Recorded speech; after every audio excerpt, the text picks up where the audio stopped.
Hey everyone, and welcome back. This is the second video that I said I would release this weekend, but before I get into some additional charts and analysis, just thought I would cover this headline which came out earlier this morning. Yellen says no federal bailout for Silicon Valley Bank, and I'm sure that's a disappointment for all those individuals that came out this weekend on Twitter throwing an absolute tantrum demanding the federal government to step in here. It's unfortunate.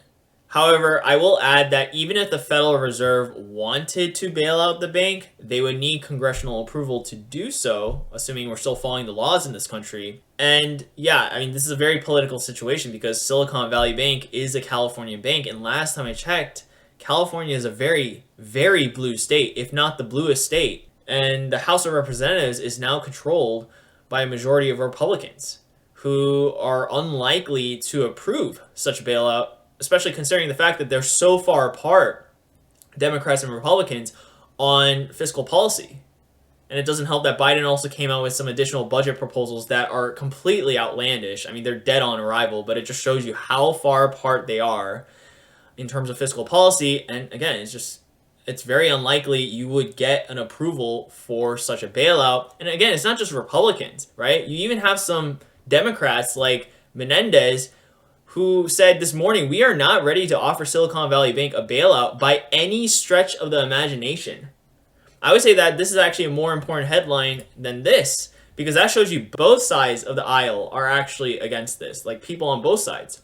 So very unlikely that we'll see a bailout. But I mean, do we really need one? Because we're already hearing reports of hedge funds, banks that are offering anywhere between 60 to 80 cents on the dollar for these deposits. And that's a good thing because that's the markets at work. That's how it's supposed to work. Now, does that mean that depositors will be made 100% whole? Most likely not, and you're still going to see some pain out there. But I would say that this is better than nothing, considering how much worse the situation could have gone had no one else stepped in. And I would say the FDIC, the feds, they did pretty good work here because they stepped in very quickly. And I mean, obviously they're working around the clock this weekend to get something done here. So depositors will get some of their money back for sure, but not 100%. Now, a lot of people are calling for rate cuts. I also see that as unlikely because, and again, my question to those people are, do you really think Fed Chair Powell and Yellen didn't think something would break, like something like this wouldn't happen when they raised rates the most and fastest ever in history? I mean, we've never seen almost 500 basis points of rate hikes in the span of a year. Like something was bound to happen. They knew pain was coming. Now, what they don't want are bank runs, okay? And that is exactly why they are coming out here and putting out these headlines trying to instill confidence in the banking sector because their job is to prevent bank runs. As long as you don't have bank runs and you have this controlled demolition, which is exactly what they want, then it's fine. They're not going to bail out the banks. From their perspective, this is just a matter of fact of taking out the bad apples from the basket in the banking sector. We're not seeing a financial crisis as of yet. Do I expect one to happen? Absolutely. But just based on the evidence I'm seeing right now, not really seeing that happening. But just be careful because there's a lot of things happening under the surface here. And, you know, a lot of people did not expect Silicon Valley Bank to go to zero in the span of less than 48 hours this past week. So just keep that in mind. How does this translate for the markets? Well, again, the bulls were really, really leaning on a bailout and then a rebound happening in the markets.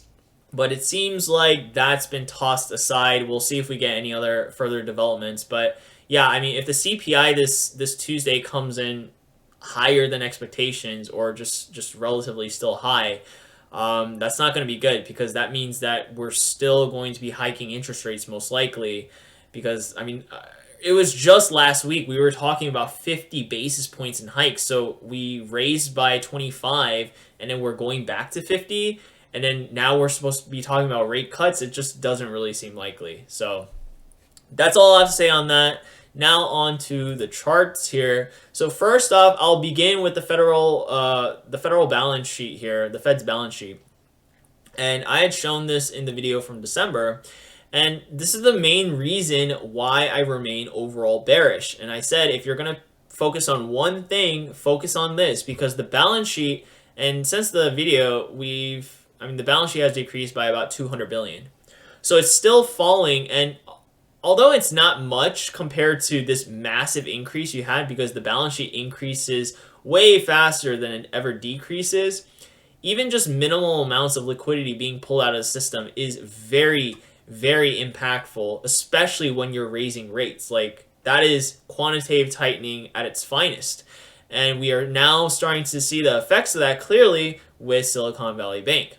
So as long as this continues to go down, I remain overall bearish until it reverses. You also have other central banks. The Fed's not the only one. You have the European Central Bank, the Bank of England, the Bank of Japan, and the Swiss National Bank, which are being depicted here. Obviously, there's other ones like the PBOC, which is the Central Bank of China.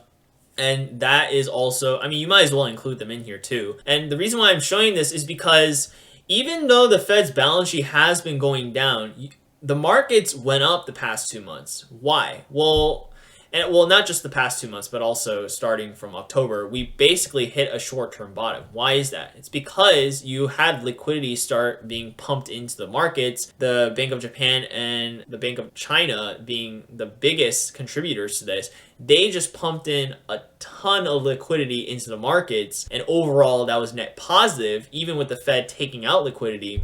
You also had the Treasury drawing down its general account to help support markets as well. So that's why we saw that bounce.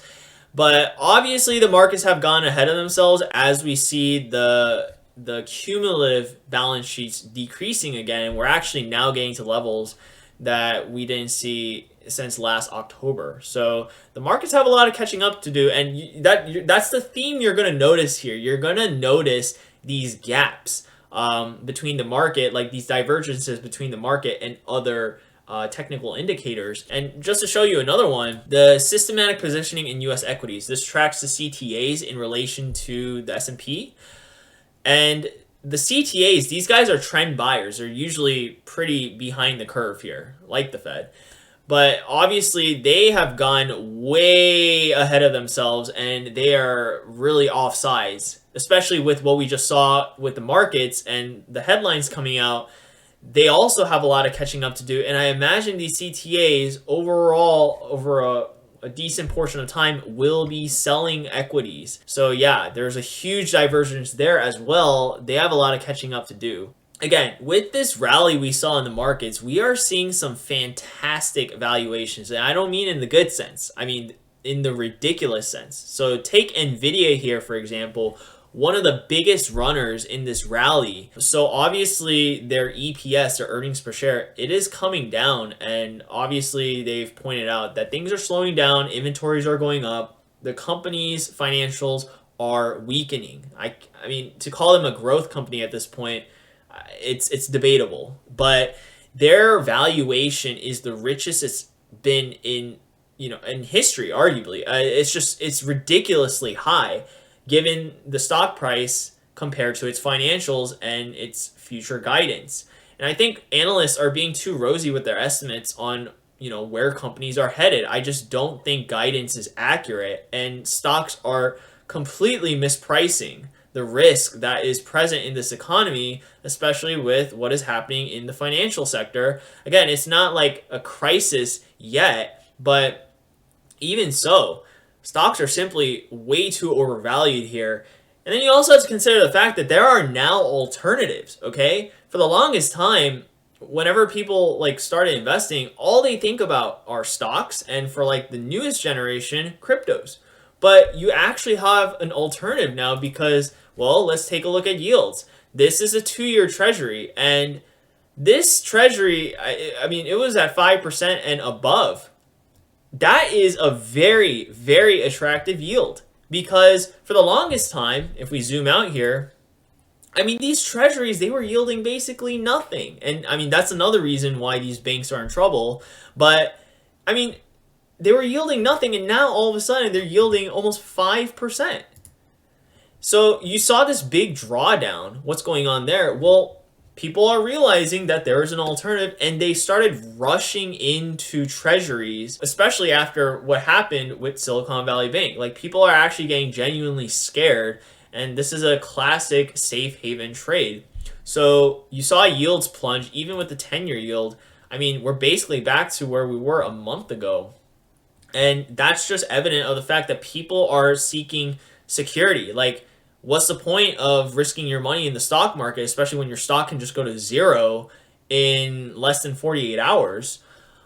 Like, what's the point of putting your money in there and risking it all when you can just put it into these treasuries? Even bank CDs. I mean, like, look, people are searching bank CDs on Google. Like, the searches are at record highs, like levels we haven't seen since, well, '08 and '09. So even CDs, like, Capital One, they're offering 5% APY on an 11-month CD. Like, why would you risk your money when you can just go back into this? And you have to realize that a lot of the money is held by the boomers. And do you really think they have the stomach for this volatile market, especially when you have better alternatives like this? And they grew up in a time of higher interest rates, so they're more used to that, and I would imagine that's something that's more desirable to them. So we're clearly seeing this shift from equities over into bonds, fixed income, and rightly so. And I think that trend is only going to snowball, and that is going to drag equities down. Also, remember that bank deposits are not yielding like anywhere near this. It's ridiculous how low bank deposit rates are. Why would they put their money in the bank? And there's 2 points to that. First, they could lose their bank deposit, right? Now that, there's like these things that, like, people don't know what's going to happen. And then two, it's not paying them anything. Like, they're not getting paid anything to keep their money in there, so why keep it there? So you're going to see some weakness in financials, and as a result, that weakness is going to spread into all other sectors of the market. Bet on it. So again, overall, it's really hard to see the bullish argument in this. Like, again, we're not going to fall in a straight line in terms of the markets, but overall, we are headed lower. And I think a lot of investors they're waking up to this reality, but the majority of them are still offsides. That is why you tend to see these like crashes happen exponentially. So it starts off slow and then it all happens at once, because then everybody starts to come to that realization at the same time, like the majority of investors. And then that's why you see such extreme drops or rises in the markets. So definitely need to be careful on that. And yeah, I mean, that's pretty much it. So if you guys have any questions or comments, feel free to reach out. Please like, share, and subscribe, and I'll see you all in the next one.